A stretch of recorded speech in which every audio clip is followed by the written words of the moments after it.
लंबे समय के इंतजार के बाद ग्रुप डी का नोटिफिकेशन फाइनली अब आ चुका है। क्या क्या जानकारियां हैं, क्या बदलाव हैं, कितनी वैकेंसीज हैं, कितने की उम्मीद थी, सब चीजों पे बात करते हैं। और योग्यता, क्योंकि 10वीं पास वाले विद्यार्थियों को हालांकि पहले कंफर्मेशन आ गया था लेकिन ऑफिशियल बहुत सारी चीजें नहीं आई थी, तो आज सब चीजें ऑफिशियल आ चुकी है। तो आइए समझते हैं कि आपके लिए क्या क्या चीजें जानने की हैं। और ऑफिशियल आरआरबी की जो वेबसाइट है वहां पर भी आपको देखने को मिलेगा। तो जो नोटिफिकेशन है वो 28/12, मतलब इंडिकेटिव नोटिस जो है 28/12/2024 को इन्होंने जारी किया था। पब्लिकेशन 22 जनवरी 2025, ओपनिंग डेट 23 जनवरी से फॉर्म भरना स्टार्ट हो रहे हैं। और अगर लास्ट डेट की हम बात करते हैं, क्लोजिंग डेट की, तो 22 फरवरी तक जो है आप इसके फॉर्म भर पाएंगे। एग्जाम डेट के बारे में अभी कोई भी इंफॉर्मेशन यहां पर नहीं है।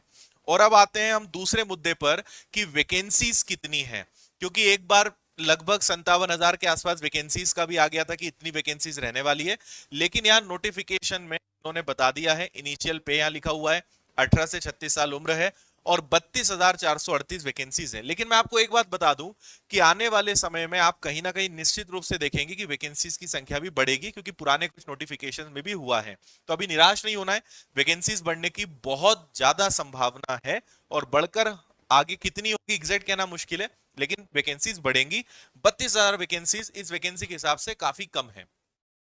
फिर हम आगे चलते हैं, काम की चीजों को जल्दी से समझते हैं क्या क्या चीजें हैं।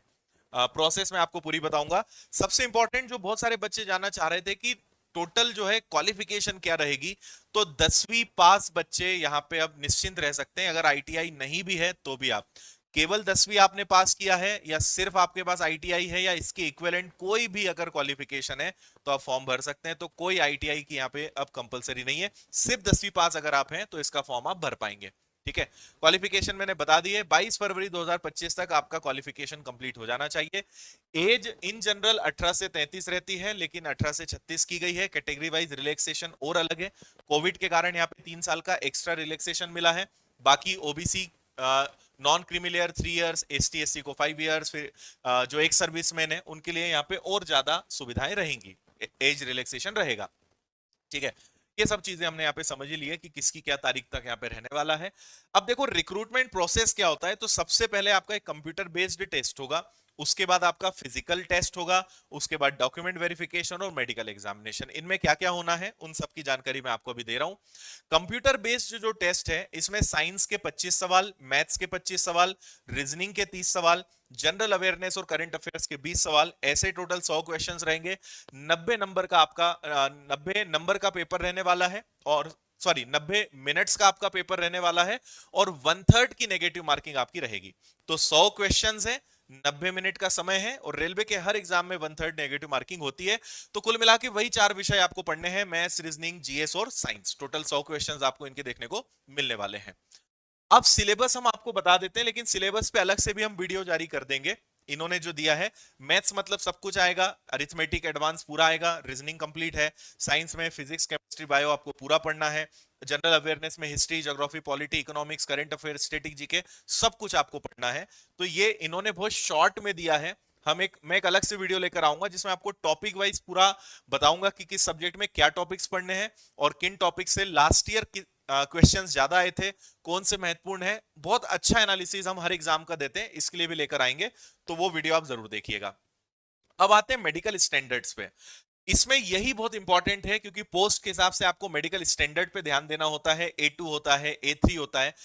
मेडिकल को अभी समझाना थोड़ा सा ज्यादा टाइम टेकिंग है, क्योंकि इस पर मैं अलग से वीडियो बना चुका हूं कि A2, B2, C1, C2 क्या होते हैं। उसकी लिंक डिस्क्रिप्शन में लगवा देंगे, आप उस वीडियो को देख लेना, ये सब बताया हुआ है। लेकिन आप कोई भी अभी एक चार्ट में आपको दिखाऊंगा कि किस पोस्ट के लिए कौन सा मेडिकल स्टैंडर्ड होना चाहिए।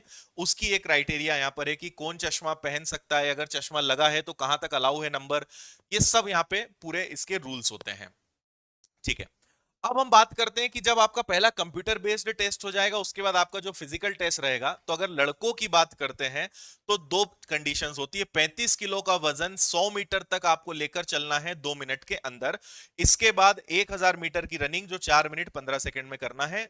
दोनों चीजें आपको करनी है। लड़कियों के लिए 20 किलो का वजन 100 मीटर 2 मिनट में आपको लेकर चलना है और 1000 मीटर की वही रनिंग 5 मिनट 40 सेकंड में करना है। ये सभी के लिए कंपलसरी है, लेकिन ये क्वालिफाइंग है, इसके कोई मार्क्स नहीं होते हैं।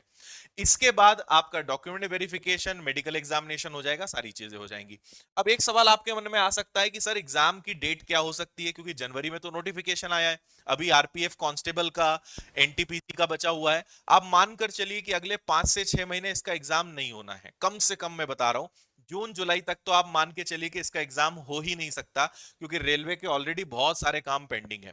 तो अगर आप अभी से एकदम जीरो लेवल से भी तैयारी करने का डिसीजन लेते हैं तो मैं आपको बिल्कुल हाँ कहूंगा, क्योंकि आप बहुत अच्छी तैयारी अभी से कर सकते हो। 5 से 6 महीने आपको मिनिमम मिल रहे हैं, और इसमें जो सिलेबस और सब्जेक्ट्स है 5 6 महीने सफिशियंट है, आराम से आप शानदार तैयारी कर सकते हो। ठीक है, अब ये देखो, ये जो चार्ट है ना, ये आपको वैसे पीडीएफ में थोड़ा डिटेल में देखना पड़ेगा, यहां सब लिखा हुआ रहता है कि अगर असिस्टेंट वर्कशॉप की बात करें तो मैकेनिकल डिपार्टमेंट में रहेगा, उसके लिए C1 मेडिकल स्टैंडर्ड होता है ना। फिर उसमें क्या क्या चीजें होती हैं, एज और क्वालिफिकेशन तो हम बता ही चुके हैं। तो आप इस चार्ट को अच्छे से रेफर कर लोगे तो यहाँ पे पूरे मेडिकल स्टैंडर्ड्स लिखे हैं, और मेडिकल स्टैंडर्ड का मेरा वीडियो देख लेना, जिसमें मैंने सब समझाया हुआ है कि B1 C1 और A1 A2 सब समझाए हुए हैं कि इनका मतलब क्या होता है। तो आपको ज्यादा बेटर समझ में आ जाएगा कि कहां पर आपको दिक्कत आ सकती है या दिक्कत नहीं आ सकती है। इसके बाद अलग अलग इन्होंने, ये तो खैर वही चार्ट है, आगे बहुत सारी वैकेंसीज का है, और इसमें पूरी वैकेंसीज इन्होंने जोन वाइज दी है। जैसे अगर मुंबई वेस्टर्न जोन की बात करते हैं मुंबई की, तो इन्होंने यहाँ पे पूरा बताया है कि टोटल इनके जोन में कितनी वैकेंसीज हैं, है ना। तो टोटल अगर देखा जाए तो 4672 वैकेंसीज मुंबई जोन में है। ठीक है, जयपुर जोन में आप देखेंगे 1433 वैकेंसीज हैं। इसके बाद हुबली में टोटल 503 ही वैकेंसीज हैं। जबलपुर के अंदर 1614 वैकेंसीज हैं। भुवनेश्वर के अंदर 964 वैकेंसीज हैं। बिलासपुर के अंदर 1337 वैकेंसीज हैं।